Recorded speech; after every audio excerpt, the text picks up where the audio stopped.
Hey church family, I hope that your week is off to a great start.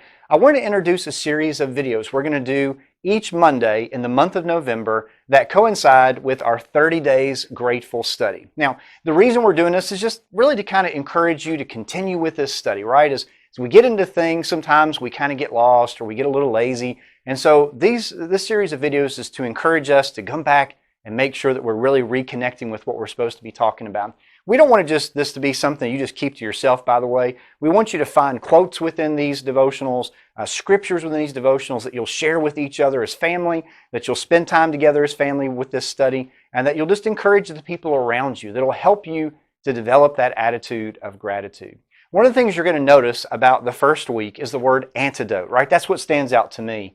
And when we look at this, Billy reminds us what an antidote is. It's a medicine or a remedy given to counteract a particular poison. Outside of the realm of medicine, it's something that relieves, prevents, or counteracts. And there's a lot of negativity in this world today that we really need to counteract with our own attitudes and the gratitude that we have in our heart, right? As we share that with other people.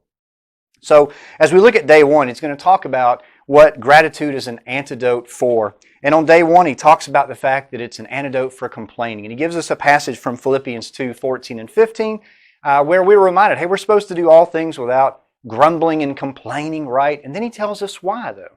He says, because the world needs to see something different. He says that you may be blameless and innocent, children of God without blemish in the midst of a crooked and twisted generation, among whom you shine as what? Lights in the world. A lot of the world has a lot of reasons to complain right now. A lot of people in the world have reasons to complain. But as Christians, we have every reason to be grateful every single day. Billy goes on to remind us that one of the other things that gratitude is an antidote for is our pride. We need to be humbled as Christians. And really, when we think about gratitude being an antidote to pride, what it does, there's a quote that he includes, gratitude is the antidote to pride, that life is not our achievement, but a gift. It keeps us humble and remembering that God does way more than what we do. And we need to be thankful for what we have rather than focusing on what we don't have. Sometimes our pride can lead us that direction. So we want our gratitude in our hearts as we give thanks to God for what He has given us and focusing on those blessings in a way that doesn't allow us to boast of self, but to boast in the God who has blessed us with those things. The next thing we talk about on day 3 is that gratitude is an antidote for contempt. And this is really one of those things where cultivating an attitude of gratitude is extremely important.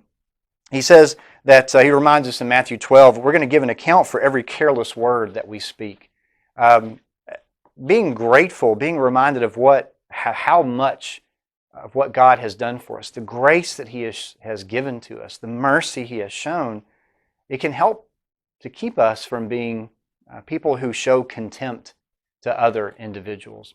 As we kind of leave that idea and move over into day 4, Billy reminds us about the importance of prayer. And he says gratitude shows itself, if you want to see gratitude developing in your life, it shows itself in prayer as we give thanks to God, most definitely, right, for what He has done for us. And he has this one particular quote that I thought was interesting. The great tragedy of life is not unanswered prayer, but unoffered prayer. And so as you're challenged to think about your prayer life, he's going to give you a couple of models in regards to having a more consistent prayer life and how that develops gratefulness in our hearts. And then the last day, as far as our devotionals of day 5, he says gratitude shows itself in worship. And I think that sometimes we get that backwards, right? We think that worship is for us, or at least we act that way when we talk about what we like or don't like about worship. When we focus on some of the intricacies of worship in regards to our preferences and forget that worship is really for God.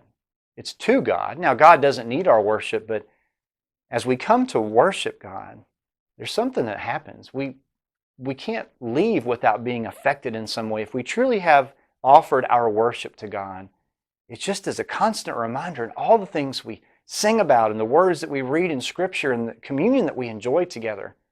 Man, those things just remind us of just how grateful we can be of God and for what He has done for us. So I want you to consider that this week, some of those thoughts. And those are just like little nuggets there that you're going to read a lot more. You're going to get a lot more in-depth information from these devotionals and be challenged in ways. There are reflective questions at the end of each day. There is a Creating Thankfulness This Week challenge for day 6. So that would kind of be the Saturday when you're thinking about the next week. And then also on day 7, which I guess in our case would end up being this coming Sunday, that would be the idea of reflecting. Sitting back and thinking about the antidote that gratitude is for all those things we talked about, and prayer and worship, and then looking at how those things can be implemented in your everyday life to make you a more grateful person, and then share that with the people around you. So again, our hope is these videos each week will just kind of get you started on the right direction.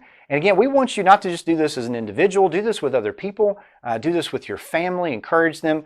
And if you haven't picked up your book yet, it's still not too late to do that. You're not going to be too far behind if you haven't gotten one. But make sure you pick one of these up and engage in it, because this world needs more grateful people, and we should be leading that charge. So have a great rest of the week. Lord willing, we'll see you on Wednesday or this next Sunday, and God bless.